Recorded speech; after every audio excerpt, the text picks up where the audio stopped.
আমি এখানে ইংরেজি ডিপার্টমেন্ট 12 ইয়ার্সের স্টুডেন্ট। তো আমাদের এখানে যে ঝামেলাটা হয়েছে, এখানে অ্যাকচুয়ালি আমাদের কর্মসূচি ছিল অবস্থান কর্মসূচি। আমাদের উদ্দেশ্য ছিল আমরা মডার্নে গিয়ে অবস্থান করব, কিন্তু আমাদের যে এখানে ছাত্র সংগঠন আছে তারা আমাদের আগেতেই জানিয়ে দিয়েছিল যে অবস্থান ছাত্রলীগ ছিল এখানে। তো ওরা আমাদের জানিয়ে দিচ্ছে যে এখানে হচ্ছে আপনাদের অবস্থান কর্মসূচি করা যাবে না, আপনারা হচ্ছে পদযাত্রা করেন। আমরা সেটাতে একমত হয়ে আমরা এখানে পদযাত্রা করার জন্য ইচ্ছুক ছিলাম, কিন্তু তার পরবর্তীতে আমাদের আরও ফোর্স করে আমাদের যে সবার সাথে কথা ছিল আমরা হচ্ছে পদযাত্রা করে চলে আসবো। কিন্তু আমাদের যখন ক্যাম্পাসের গেটে যখন চলে গেছে তখন ছাত্রলীগ সহ বাকি স্যাররা যারা আছে তারা আমাদের হচ্ছে বাধা প্রদান করছে। স্যাররা অ্যাকচুয়ালি যখন সামনে আছে তখন পিছন থেকে এবং তাদের যারা তৃতীয় পক্ষ ছিল তারা স্যারের উপর আক্রমণ করে সেই দায় আমাদের সাধারণ শিক্ষার্থীদের উপর চাপানোর চেষ্টা করছে। এই রকম যে আন্দোলন থাকে সেই আন্দোলনগুলোতে বরাবরই ছাত্র তৃতীয় পক্ষ ঢুকে এবং সাধারণ শিক্ষার্থীদের উপর দায় চাপানোর চেষ্টা করে।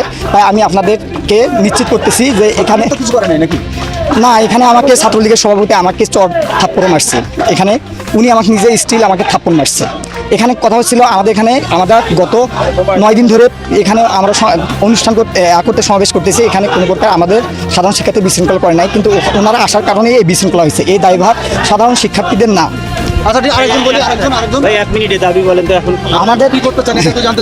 আমাদের দাবি আমরা এখন বর্তমানে এক দফাতে পৌঁছাইছি, সেটা হচ্ছে সকল প্রকার অযৌক্তিক কোটাগুলো, বৈষম্যমূলক কোটাগুলোকে দূর করে প্রথম থেকে চতুর্থ শ্রেণী পর্যন্ত যথাযথ কোটা সংস্কার করা। আর এখানে আমাদের হচ্ছে বিচার বিভাগের সাথে আমাদের কোনো সম্পর্ক না, আমাদের সম্পর্ক হচ্ছে নির্বাহী বিভাগের কাছে। কারণ আপনারা জানেন সংবিধানের 29 নম্বর অনুচ্ছেদে বলা হয়েছে সরকারি চাকরি ক্ষেত্রে সকল নাগরিক সমান সুবিধা ভোগ করবে। কিন্তু এখানে আরও আছে যারা অনগ্রসর জনগোষ্ঠী আছে, তাদের জন্য একটা নির্দিষ্ট কোটা ব্যবস্থা থাকবে। এটা কোটা ব্যবস্থা কিছু সংখ্যক অনগ্রসর জনগোষ্ঠীর জন্য এটা সাংবিধানিক অধিকার, কিন্তু 18-এর পরিবর্তে যেটা করা হয়েছিল এখানে আমরা সাধারণ শিক্ষার্থীরা আমরা এখানে শঙ্কিত আছি। তো আমরা চাচ্ছি সাধারণ শিক্ষার্থীরা যাতে আমাদের এই ব্যাপারে আমাদের পরবর্তীতে কোনো সমস্যা না হয়।